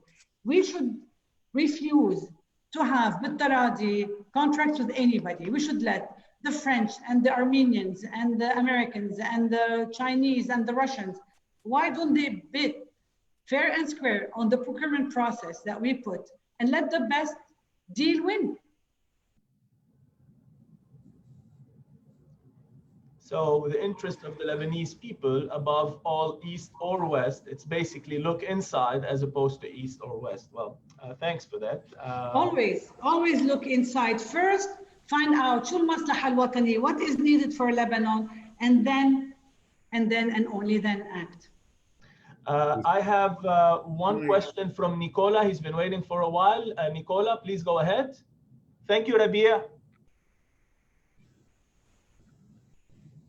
You're on mute, Nicola, so can you please unmute yourself? Thank you. Hello, Wissam. Hello, Salam. First, it's a pleasure meeting you, Salam, because I heard a lot about you, but when I hear you in real, I'm amazed. Maybe you don't know me. I'm a banker, economist. I try to write solutions to save the country. It happens. I don't know if you received the last one. I will not talk economy like Rabia today. I heard you talking about Amwal al-Manhube, and you proposed, in fact, to apply the laws, Law 44, the CRS, maybe the MAC law that Mulhid Khalaf proposed, whatever law. The concern I have with this approach is that today, whatever the process, the legal process go through, it will take a 10-year time, and you will not collect more than 5 or 10%. And what you will collect, you will pay it on legal fees. So it's not worth it. Why don't we go smarter through a process like what happened in Brazil, the famous Lava Jato operation, or in Guatemala, or even in France when the fiscal people try to fly away? بالتراضي, that means we know that you are a thief, you have stolen the country, there is a fund, please rebuild it back with money, and we forget it. This approach is very much privileged nowadays in terms of stolen money collection, and it's more efficient, and we can collect much more. So what's your opinion about it? Thank you, Nicola. Salam? Yeah, thank you, Nicola. Yes, why not? I will put this in the toolbox. But Taradi, why not? But at the end of the day, look, استرداد الأمل منهوبي, even if it's going through the process of it, it's a very important fact, because that means the people are asking for accountability, for people to be held responsible. Even if this process takes time, and we know in advance that it will take time, 5 to 10 years, and we know ahead of time that we're not going to get the 80 billion that have disappeared. It's going to be, as you said, 5 to 10%, whatever it is that we're going to be able to recover. But I think it's a very important process to rebuild the trust and rebuild accountability.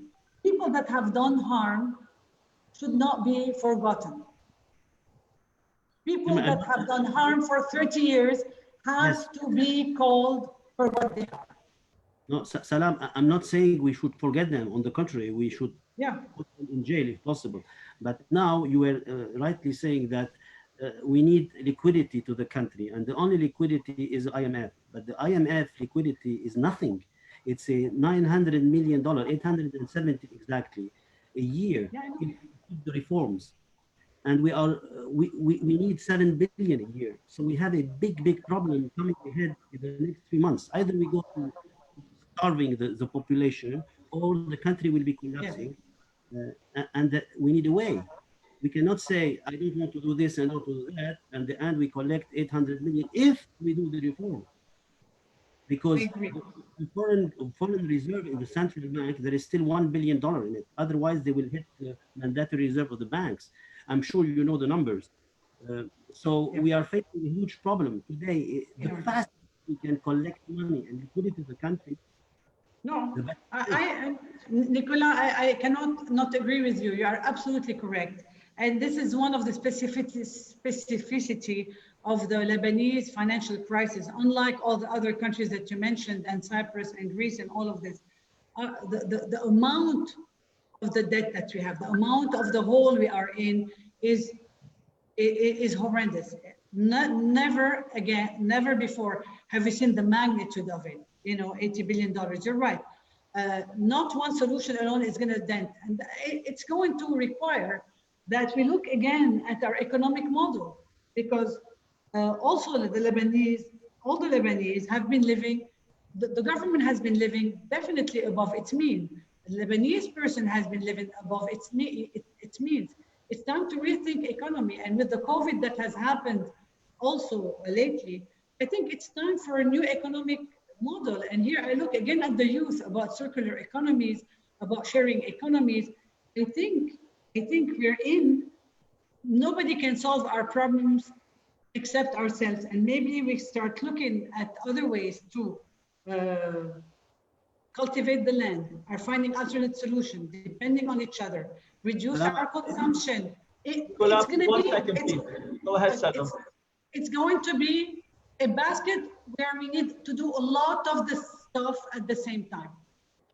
You know, it's going to be استرداد أموال منهوبة. It's going to be IMF or some other donors. It's going to be reducing our spending. It's going to be improving our productive sectors. We have to do all of this at the same time, you know, in order for us to come in few years or 2 to 5 years to a solution. Our problems are. I have a question for you, follow-up. Thank you, Nicola. We have like another 5 questions to go. So thank you, Nicola. Salam, I'm getting several questions here also. One of them has to do with it's economic also. So thanks, Nicola, for the segue. It's basically about the transition to this kind of an economy that you are talking about. So right now, clearly, we have almost 50% of the Lebanese population, 40%, excuse me, under the age of 24. Huge unemployment in that, not to mention the older ones. There's issue with GDP basically falling by about, I think, up to estimates from 50 down to 30, which would be something in the range of about 25 to 30%.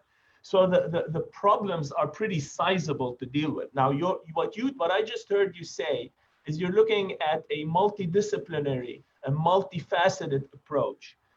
The question that I have when it comes to specifically microeconomically what you just mentioned, the per capita GDP of a Lebanese is about a sixth of the per capita GDP of an expat. And I have a lot of expats on the call right now.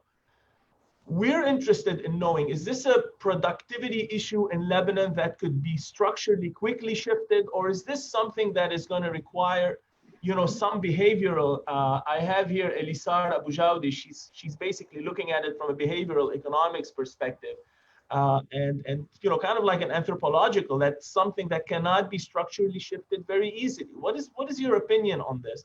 Because that, in a way or another, is going to determine the degree of, you know, quote unquote begging that we're going to have to do, that difference between what we can produce and what we're going to need to get ourselves out of the hole. What's your take on this? Yes, you cannot separate politics from economy. They go hand in hand. And one of the main problems with our economy is that it's not a productive one. We know that. It was driven by, unfortunately, remittances that used to go for consumption and maybe buying of the real estate. We'll talk about this later a little bit for the diaspora problem. Also, we are not a capitalistic system. I don't think it's any liberal economy the way that we have been operating Lebanon. It's an economy that doesn't believe in competition at all. So it's an agglomeration of cartels, of monopolies. Everything in Lebanon is a monopoly, from whiskey to the resistance against Israel. This is also a monopoly. They go hand in hand. Everything is a monopoly. The medicine, the whiskey, the resistance, everything goes together. And we have to start thinking in a competitive mindset. Liberal economy means there is competition. That means if a young company with a young entrepreneur has as much chance to get a contract as Jihad Arab. We're not there yet. So we have to work on this. Now for the diaspora, and good or for bad, we have large number of diaspora, people still believing in their country, Lebanon, and willing to help. And this is a great asset to Lebanon. And that's why all my years in policy making, diaspora is brought up as a solution to every problem of Lebanon. But what is really needed here from the diaspora is not only the remittances that go, 70% of all the inflows of Lebanon go to consumption. I send to my mom, I send to my brother, and buying a home for my retirement. We need FDI, we need foreign direct investment. We need the diaspora people to put money in the young entrepreneurs, in the young companies, in the productive companies that will then create the jobs in order to achieve a certain economic growth after the disaster we are in. 170 to 200,000 jobs have been lost in the last year, in the last year alone. This is how I see the diaspora. But I'm going to ask you, Wissam, are you willing to put money again in Lebanon in these conditions? Not under these conditions. I mean, as a technology company, as an owner of a technology, we do hire in Lebanon, but it's to operate in Lebanon as a company is clearly there's infrastructural issues, there's legal issues, there's there's patenting issues, all that kind of stuff. So there's plenty of work to be done. But that does bring another point that I would like to pose before I move to Karim Mroui and Jose Makari for some of their questions. Us in the diaspora, we enjoy rights that as Lebanese we don't. In a way it hurts, but in a way it also gives us I guess a roadmap of where we can go. So I'd like to also discuss the issue of rights, not just for the diaspora, because you as, I'll say it as such, you as a Lebanese woman in Lebanon, let's say if you're dual citizenship, you probably enjoy a lot less rights than you would if you were a Lebanese Canadian or a Lebanese from other countries. That to us is something that is very important. The issue of rights, a lot of the demands of the people on the streets are for their rights. Do you feel that there is a compelling need for something such as a Bill of Rights in Lebanon? What are your thoughts on this? I know we've discussed this in larger groups, etc., but I'd love to hear your own honest opinion about what you think a Bill of Rights would represent to you as a citizen and to other fellow citizens, be they living in Lebanon or in the diaspora. Yes, thank you. You know, I'm a fan of the Bill of Rights that Wissam, you were part of it. And it's something the National Bloc has taken, and we are putting it in our civic workshop where we go around the country to talk about what it means to be Lebanese and ask the people, right? We have to come to a national agreement that we all want to be Lebanese first and what it means to be Lebanese before we can build a state, a civil state, and do the leap of faith, as I was saying. In the diaspora, maybe you are lucky that you all lived abroad, and you know that when you go to KSA or United States or any other or any country, people don't see you only as a Muslim from Trablus or from Beirut, right? You don't have that identity anymore, and people deal with you as Wissam, as your as what you can bring as a value in a true meritocracy. Indeed. Okay, so the good thing about the diaspora people is they don't need to have a leap of faith into a civil state because they have tasted it, they have lived it. Here in Lebanon, what I find when I talk about the Bill of Rights, they believe like people in Lebanon are willing to do great stuff for their country. And maybe they love this country more than they love themselves, willing to go through hardship in order for that. And they don't believe that the electricity and the water and the healthcare that they are asking for is part of the Bill of Rights. You know, it's their fundamentals. So I find that we need to also talk a lot more about it in order for people to say, okay, this is my God-given right.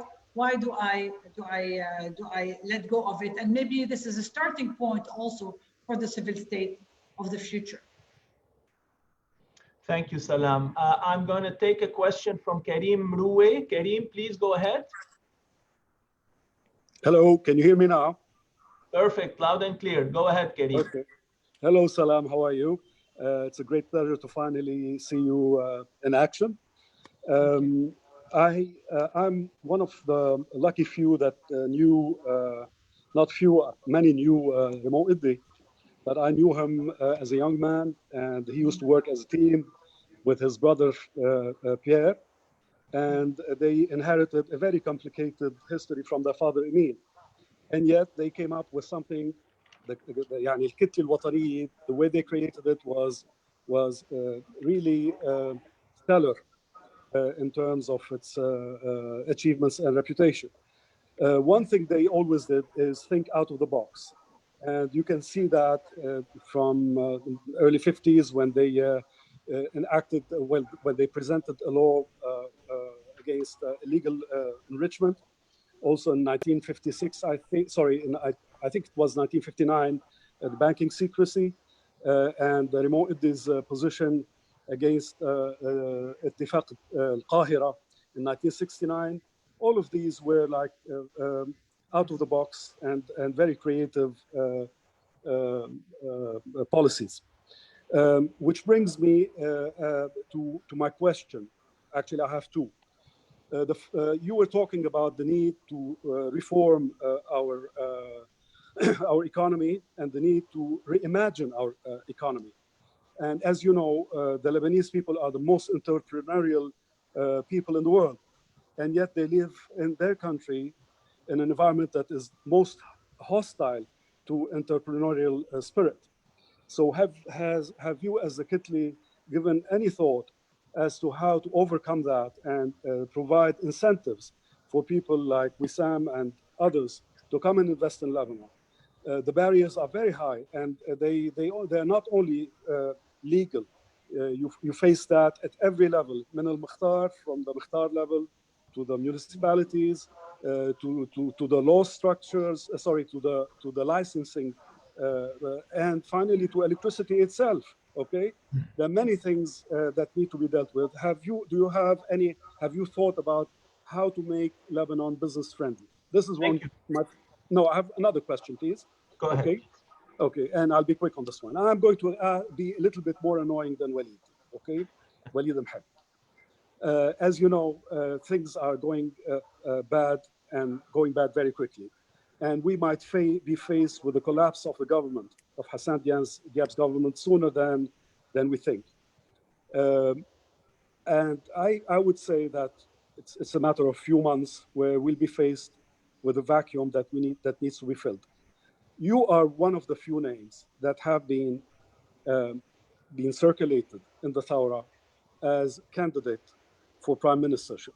Okay, my question, you fudged the answer the first time.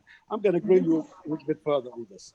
Have you steeled yourself inside? Have you prepared yourself inside as Salam Yamout and as a woman, okay, to take on this challenge? And trust me, one last thing, trust me, if you do that, you'd be doing what Remo Eddy used to love to do, which is doing things that are out of the box. Thank you, Karim, for the questions. Salam, go ahead. Thank you, Karim. I would like to see you soon to talk. I hope so.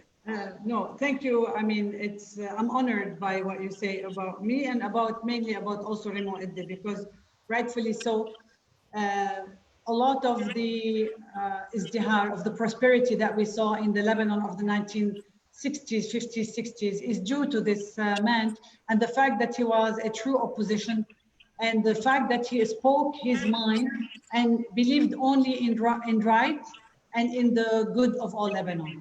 And this is very important because you said some of the laws, but I can continue telling you that the vote for women is because of him.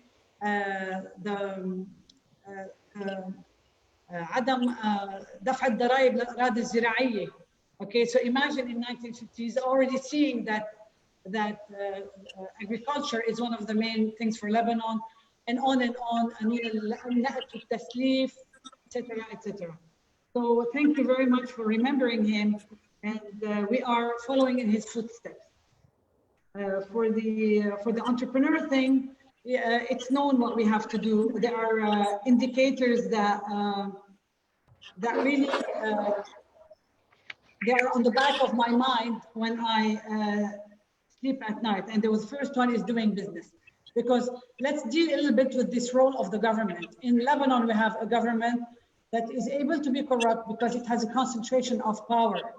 So the government in Lebanon is the policymaker, the regulator, the operator, and the service provider in many, many, many sectors, including sectors that in all over the world, like electricity and telecom, that is known now since 1980s.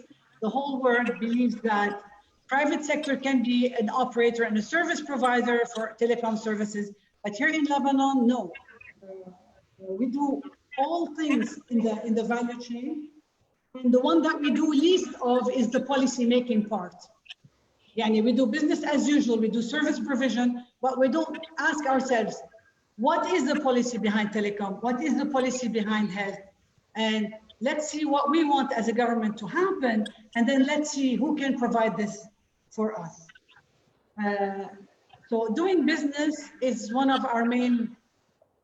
I'm really sorry, Wissam, but can we mute everyone except me? I think I'll try to mute. Yeah. Okay. Go ahead. I think it was coming. Okay. Go ahead, please. So doing business, Lebanon fell from number 89 in 2007 to 133 2 years ago. This is the last time I checked. We're falling down. One other indicator that's very dear to my heart is a global innovation index. Again, we're now among the bottom half. When we were, if you take the quality of the human being in the global innovation index, you will see Lebanon is pretty much high up in the tens. And then you see policy making role in innovation, you see Lebanon is 140 over 140 or something like that. These are two indicators that are very dear to our heart. And I think it goes along with the role of the government that I explained. The role of the government is one of enabler and not necessarily one of operator and service providers, right? So, and we know what, there's like a whole bunch of laws and whole bunch of things that we know what to do about this. The last question, and I don't want to dodge your question, say Salam did not answer, about the Prime Minister stuff. I see myself as a person, right? I think I can do the job. I know how to do the job because I had 6 years training also at the PCM, so I know how it works. But it's really not about me. I'm not dodging your question. I truly believe that it is time for other people to decide and for my party to be empowered to decide. Now, in my current position, I am not able to do 2 roles, to be the president of the National Bloc and something else. Thank you, Salam. But I thank you very much for the kind word, but I hope I did not dodge the question this time. No, I think you answered it pretty well. You told me that you're prepared, and this gives us comfort in the Thawra to continue considering you as one of our candidates. So that's what we say at the National Bloc. That's what we say. We say we're not optimists. Okay. We have a plan. Thank you. It's different. It's good to do both. It's good to do both. Salam, thank you, Karim. Salam, I have a question from a young chap, and he's identified him as such. And I love our young of the young of the country. So I hope he's still on. Jose Macari or Jose Macari, are you there? Jose Macari. Please go ahead. Yes. Go ahead, Jose. First of all, it was a pleasure to meet you, Ms. Salam and Mr. Wissam. And I wish you will be the first female president in Lebanon. And by the way, I'm 16 years old, and I don't know politics and economy like you do. But what I saw in the revolution was not, 100% honest. I mean, you take a look at the US, you take a look at Ukraine, Germany, other countries. Most of them, they forget political parties and they protest. But not all of our streets were reflecting our dreams. Why Lebanon is always very different, and there is a political party to blame for this, or no? And thank you. Thank you, Jose. Thank you. Jose or Jose? Jose. Thank you, Jose. Salam? Thank you. Yes. Are we going to steal the dreams of our youth by not providing them a way to really believe they are part of the process, knowing that 40% of our population is them and their dreams and their... I love that generation, by the way. I'm sorry to say that, but this generation is just unbelievable. I see what they do with their, with their fingertips. So I'd love to hear what you have to say to Jose. Yes. So Jose, thank you for the question. I think you put your finger on the right place. Politics, in Lebanon has been dirty politics, because as I explained before, politics is used for corruption and not to have a vision for the country and a plan and a budget and a KPI and all of this. So a lot of young people are disgusted. Actually, a lot of women were disgusted by politics. That's why you don't see politics. A lot of people used to ask me in the past, why women are not in politics? I said, because, women, there's a certain level of dirtiness that a woman and a young person, a free young person can take, right? So, yes. And this is our job today as a revolution, as political opposition, as people who are not happy with the current political system, to start defining what politics is. It's the role of the National Bloc to make politics be what it's supposed to be, which is policy making, good policy making for all people, principles, visions, all the stuff that go with it. The people in Lebanon, especially the youth, are disgusted, as I said, and that's why we see they don't like to be in politics. But they went down to the street because they don't agree that all the problems are Lebanon are only because I am Sunni and you're Shia and he is Orthodox and he is Maronite. The young people don't want to hear this.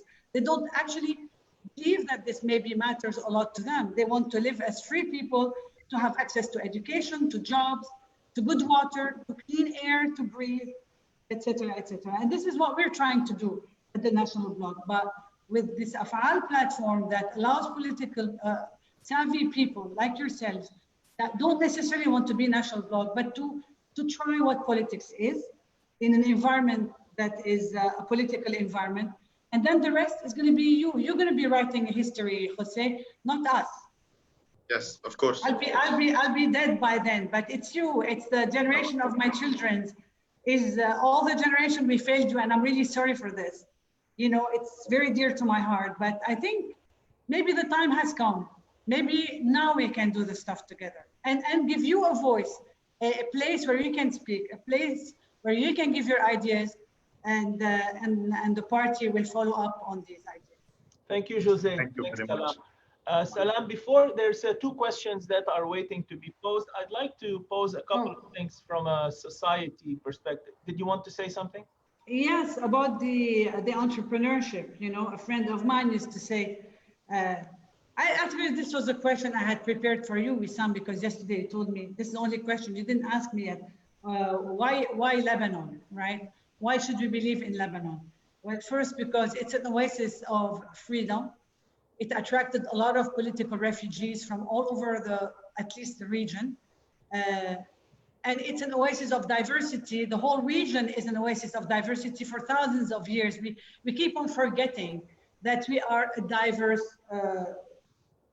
people. This is very important about Lebanon, the sense of freedom. The challenge here is not to make freedom become chaos, but we are proud of the freedom that we have. And we are the only country in the region that still has some freedom. So we are totally against anybody taking this freedom from us. One.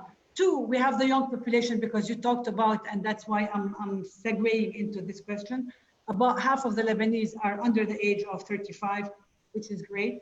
And the entrepreneurial spirit, as I said, you know, before even BDL Law 331 or Circular 331 to give money to the entrepreneurs, by the time that we went to Singapore, the Lebanese were par with the Jordanian and the Egyptian in terms of number of entrepreneurs and number of ideas and number of companies.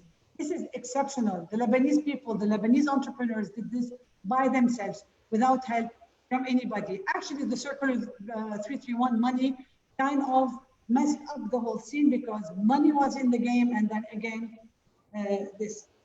And here is the message. Because Lebanese are good entrepreneurs, now we know this. But the challenge in front of us, and we haven't been practicing this a lot, is how to become good team players, how to turn this individual strength into a community strength, into a communal strength. It's a challenge for all of us because we're all entrepreneurs in our mind, in a way. You know, Lebanese shatir. Now, the challenge for us is to find ways to work together. Again, this is what Afal is trying to do, because it's only by working together, by working with the other, that maybe we can make this individual success story become a community success story. This is a challenge ahead of us. I think we can do it. Thank you for that. This is a great segue to the next question that I had before I pass it on to George. But one of the major concerns that we see when looking at the deteriorating state of Lebanon is the levels of the dire levels of poverty and the effects that society is starting to face.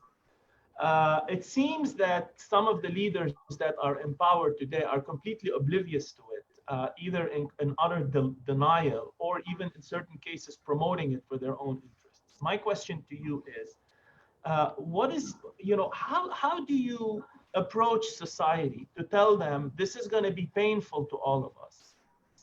But this community element, how do you do it while they are barely being able to serve food on the table of their children? It can't be easy.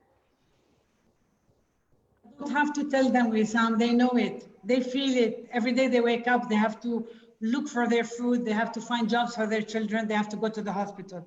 They have to step over the garbage to get to their home. I don't have to tell them anything. People know that we are in a deep,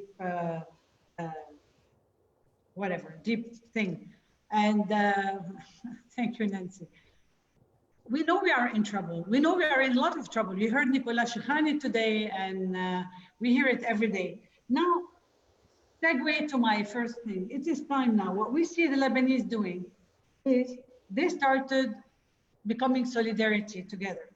They cleaned the Sawra by themselves, recycled more garbage than Lebanon has recycled together in so many years. They have gone into providing food for each other before the government even got the lists ready to know to whom they're going to send the food. They're doing now initiatives about planting, cultivating lands.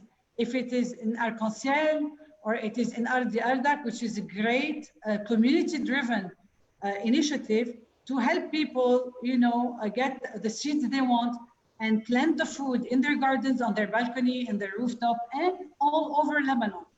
Because a lot of farmers have not planted their lands this year because they didn't have dollars to pay for the grains and pay for the chemical, the engrais chimiques, the compost, right? And this is, so what I am believing in and what I am betting on is the solidarity of the Lebanese people who are creative, who are innovative, who have lived through wars, through unthinkable, and now they will come together to help each other, to be solidarity with each other in order to come out of this crisis. Because we're probably going to be faster than what the government is going to be able to give us. Salam, there's somebody on Facebook, Elisar, is saying something to the sort, which is when the villagers asked Idde for a job once upon a time, he did not give them a job. He basically sent them the Mashru' al-Akhdar up to the mountains and to advise them on better irrigation and farming. And all those men made little reservoirs you see in the pictures of La'lu as a result of that. That was a comment, I guess, as a follow-up to what you were saying, as opposed to providing people the fish. Why don't you buy them? I suppose the statement of Elisar is, why don't you, kind of help them develop their own land, or if, in place of giving them the fish, give them the rods to fish with that. Yes. There's two more questions. Change is mentality, Wissam. I'm sorry I go back to it, but it is about changing the way of thinking. The way of thinking about what the government role is, what our role towards this government is, accountability, transparency, all of this thing, and the leap of faith, but also the way we think. We have to change the way we think. It starts there. And this is the biggest thing that nobody can crush. They can maybe put us in jail for saying bad things on Facebook. They can put us in jail for going down to Martyrs Square and holding a flag, but they cannot, in anything they do, change the way we feel and change our head. Our head is our treasure. Our head is our weapon. They cannot, in whatever they do, make us believe what we don't want to believe. And this is our strength. Thanks, Salam. I have two more questions. I know we're coming up to the top of the hour and we don't want to abuse more of your time. Ziad Hadara, please go ahead and pose your question. Thank you. Hi, thank you, Wissam. Hi, Salam. Thank you for your time. My question is, obviously in this group, we approve very much of all the work that's being done at the national bloc. And at the very least, we feel that there is, a sense of integrity being brought back to Lebanese politics, which we have missed a lot in our Lebanese politics. But my question to you personally is, you must have some, on a personal level, imposed some restrictions on yourself being the head of a party. I'm sure there are some limitations that you have to sort of abide by some guidelines and whatever. The question is if you are on the street with the rebels and not really constrained by being the head of the national bloc right now, you are on the street with the rebels, with these groups, what would you advise these groups? What would you advise us to do? What is it that you say, I wish they would do this. I can't do it myself because I'm at the head of the national bloc, but I wish they would go ahead and do it right now. What is your advice to the rebel groups at this stage? Yes, thank you, Ziad. I was on the streets with the rebels. Yes, but I understand that you must have some restraints being at the head of a party. Let's say I go down, I go down and I participate. Look, the day that the 7 kids lost their eye, I went with a friend of mine to Hotel Dieu, and actually she raised the money needed in like 3 hours. I tell you what, you know how strongly I feel about this political system and how badly I want to change it. But to me, if one more eye is going to be lost, or one life is going to be lost, I want them to stay for another 10 years. For me, human being is our treasure. It's our values. I will be willing to give up anything for one eye not to go, not to be lost, and one life. My only advice to the Saura people is, let's try to keep it peaceful. Let's try to do it, to not shed blood, and to use peaceful ways of protesting in order to sustain and remain and get what we want. This would be my only advice, because I don't believe in blood. I don't believe in young people having to lose their lives or their eye or their hand because of anything, because they're going to grow up and they're going to regret one day. Thank you, Salam. Thank you, Salam. Last question from Bahi. Please go ahead and pose your question. Yes. Hi, Salam. Thanks for that discussion covering lots and lots of points, and nice to finally meet you. Meet you at least. One thing which I'm quite interested in general, أنه أنت قلتي قلت لي مشروع وطن ومش مشروع حزب. And I like that, but also I want to kind of corner this word. You use the word وطن, مش as opposed to مشروع دولي. So between the nation and the state, and how much you have talked about, and we're all very aware of how much the nation is doing, whether it's terms of the society, which is helping each other, as you have mentioned, NGOs like Arc-en-Ciel, Ardi Ardak, etc.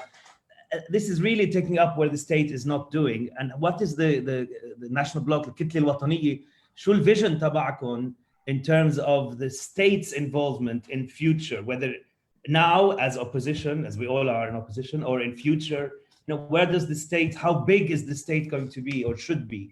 And especially because you also mentioned at the moment it's both operations and policy and regulator. We need to slim it down. How far down do we slim it? What's the Kitle's vision on that? But more importantly, how do we get there, knowing that there are 300,000 employees of the state at the moment, whether contractual or full-timers, etc. Thank you, Bahi. Salam? How many hours do I have to answer Bahi's question? we can start now. 2 minutes with another question, with another question and a final statement. So go ahead. I guess I don't know, Wissam and Gina. I mean, we can have another one just on the public policy, because we have 101, and a whole bunch of them is related to your question about the size of government and what it needs to happen. Unfortunately, today, and I know the IMF is going to require this, but for now, the 330,000 people on the payroll of the government, this is unemployment in disguise. A lot of this is unemployment in disguise. So I don't think we can start with this, but there are, there's whole plans about what we can do, and we don't believe in a state, in a government as large as it is today. Yesterday, I was checking with my friend that about the Lebanese government spending or in percent of GDP is about 27%, which is not unrealistic as a budget. However, the problem is because out of this $10 billion that the government spent every year, World Bank reports and everybody says there is lost about $5 to $7 billion of this money is lost due to corruption. So we could have a smaller government that gives better services with less money. We know this for sure. And now if there is some restructuring of the debt as well, because our budget is 30%, our spending is 30% on خدمة الدين, on the service of the debt, 30% on the 330,000 on the public wages, and then we have 10%, about 10%, 12% on electricity, 4% on capital expenditure, which is what we need to do, and all the rest is 10%. Yani the health and the education and everything goes in the last 10%. This cannot continue. This cannot continue. And we'd love to have another session, if you want, in depth, to show you also how we see the division of the GDP on the things that we'd like to do. We also have this this plan and vision in place. Thank you, Salam. Thank you, Bahi. Salam, I think we have abused your time substantially. So I would invite anybody who did not have a chance to pose a question to please send it to the moderators, and we will happily pass it to Salam and her team in order to answer you. Salam, I will end it with this. I don't know if, I know you know a lot about me, but I don't know if you know that I just published a fictional novel last year, and it's about Lebanon and in the future. And in the novel, it's actually a woman prime minister who turns things around. So I don't know what that means. I don't know if it's prescient, but I would like to wish you the best in Kitli with your program, as well as the entire team, Pierre and everybody there that's working hard. I'd like to also thank you so much for all your time and your comments to your honest opinions and comments that you provided us.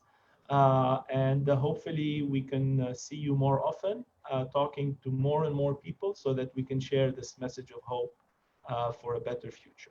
So thank you so much, Salam. And if you'd like to say anything to end this, please go ahead. Thank you, Wissam, CCG, for hosting. Thank you for all people who listened.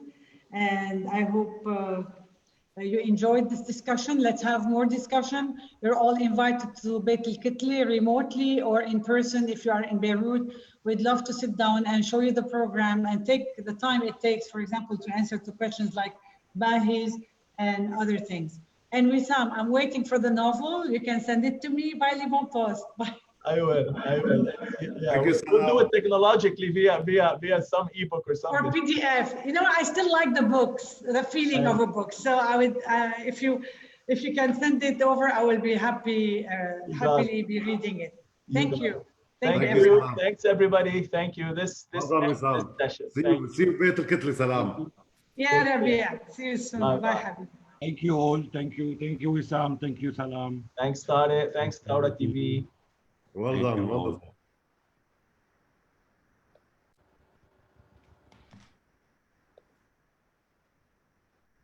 All right.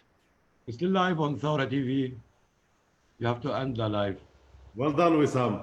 Tariq, could you end the live? Because I don't know how to do that from my. Thank you, Rabia. Thank you for your questions and for the positive energy by everybody.